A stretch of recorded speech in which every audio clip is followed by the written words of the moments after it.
which I think is one of the most important companies in the world of semiconductors, was acquired, I think, for $32 billion. Is that the number? Yeah, absolutely. Largest tech M&A, or one of the largest tech M&As ever, I think. Yeah, I mean, it was certainly surprising given that the purchaser was not necessarily another semiconductor company. It was SoftBank, so it was much more a financial conglomerate type of transaction. I think what you see here is that ARM is highly valued as essentially a sort of a monopoly in the IP, semiconductor IP world. Almost, the vast majority of chips in the world, if they're not Intel based, they need to use an ARM processor. And therefore, there's a tremendous market opportunity here.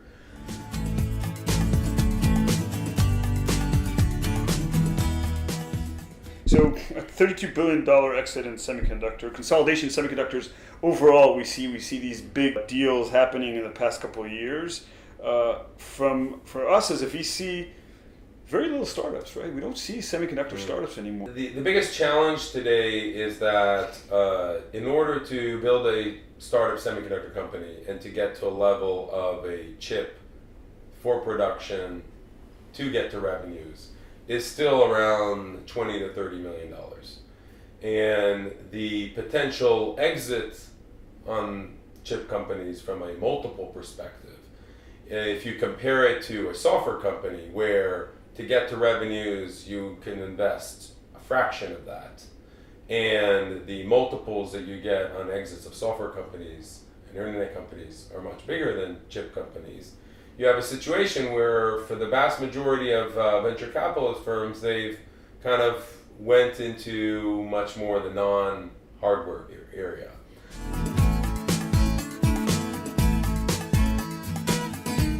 On the flip side, I think the larger companies, where they need the access to semiconductor talent, is what's happening is some of these bigger companies are moving semiconductor in-house. So they're becoming more vertically integrated.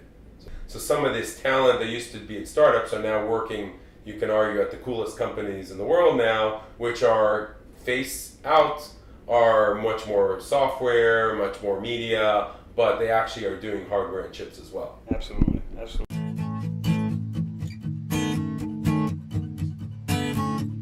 So historically, automotive didn't go through changes for 20 to 25 years. And today, there's a huge amount of investment, and it's a lot of it is semiconductors, basically. If it's autonomous driving, if it's safety, if it's sensors, if it's imaging, the cars of the future, a lot of it is semiconductors. And some very large companies are making very big investments in the space. But recently we've done a big IoT investment last year, which was a company called Cibo, and we're taking a very deep look in the autonomous driving and the automotive business in general. When are we going to have autonomous driving mainstream?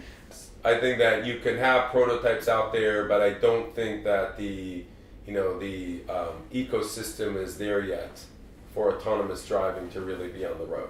We're probably still 10 years away. Yeah, and probably 30 years away to implement technology to handle the temper and the quality of the Israeli driving. Yeah, for right? sure.